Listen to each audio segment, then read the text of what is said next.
10 second, 5 second.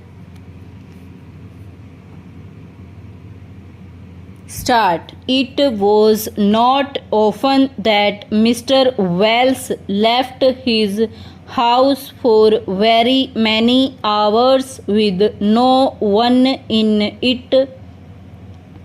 During the day, Miss Black was there for most of the time.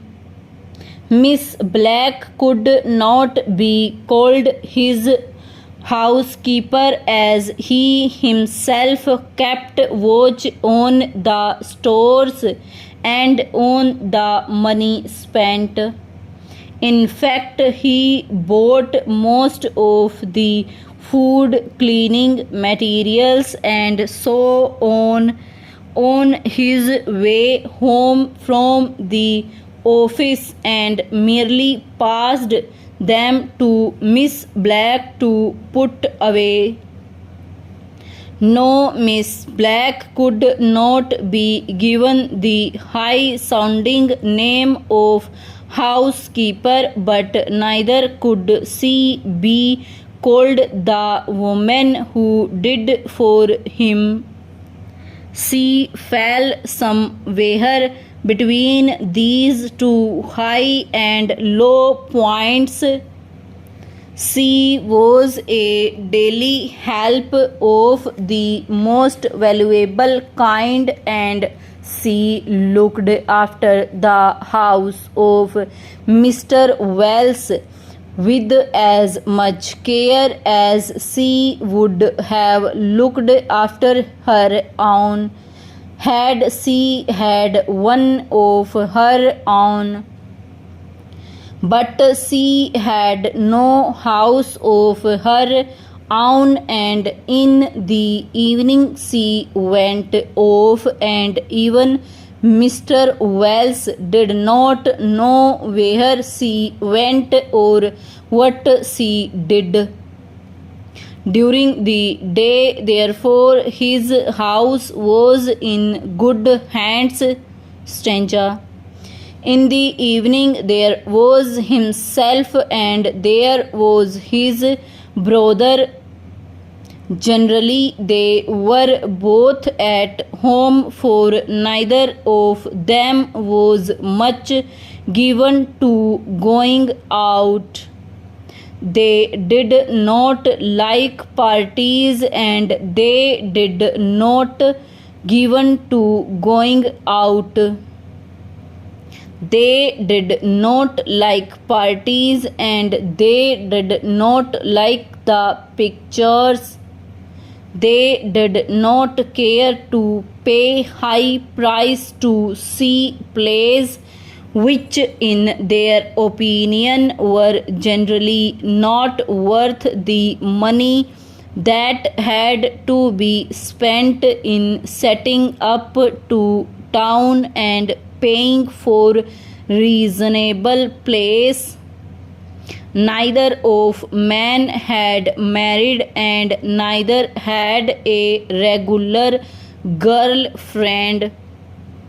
Their evenings were therefore generally spent in the house, and it was the house that they both loved more than any other things in the world. It was certainly a lovely little house, far enough away from the city to be almost in the country. It was peaceful, and there were good views from the windows. From the outside of looked in most ways much like the home of anyone with a reasonably well paid position in the city. Few people ever stepped inside, but those who did were greatly surprised, for certainly the inside of the house was not in any way like the common run of houses. It was full of the most valuable things, all carefully placed and marked. What had been two living rooms had been made into one very large room in the form of the letter L. The room was white and as clean as if it had been in the hands of the painter that very day.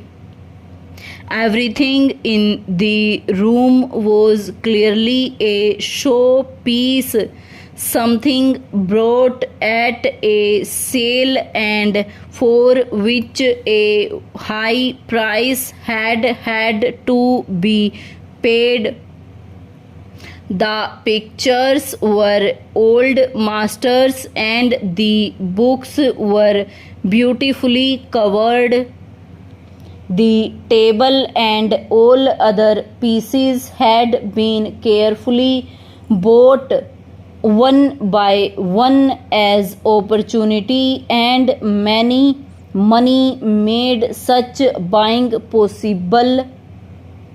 It was such a room as one might expect to find in one of the great houses built in a past age, but no one could possibly expect to see anything of the kind in such a place.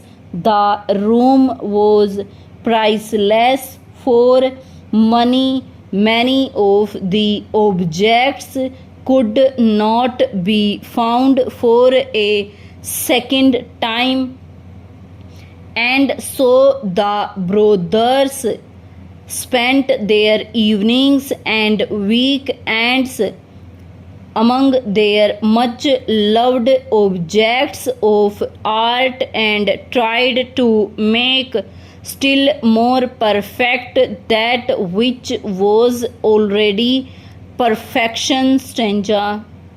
It was not often, as we have said, that Mr. Wells left his house with neither his brother nor Miss Black in it. But on that night he had done so. Work had kept him late in the city, and his brother had not been well and had gone away on have a small but necessary operation. Miss Black had left at 5:30 as unusual. Mr. Wells read his paper while waiting for the 8:45 train home, but the train was late in starting as there was some mist in place along the line, and it stopped several times before reaching his station. He got out and walked towards his home. The mist in the air seemed to have a red touch, he thought as he walked on. Then he had a feeling of fear, of cold fear, for without doubt something was on fire, something was burning. He broke into a run and then he stopped. After all, it was not his because house. Into a run and then he stopped. After all, it was not his house. that was on fire, his own most beautiful and loved house. It was the house immediately behind his, but at the moment of his fear he saw his life clearly for the first time. He saw that he had spent his years loving cold and lifeless objects. He saw that he loved no living being, and that no living being loved him or cared that he was late home that night, that he was cold and had known fear. Stop.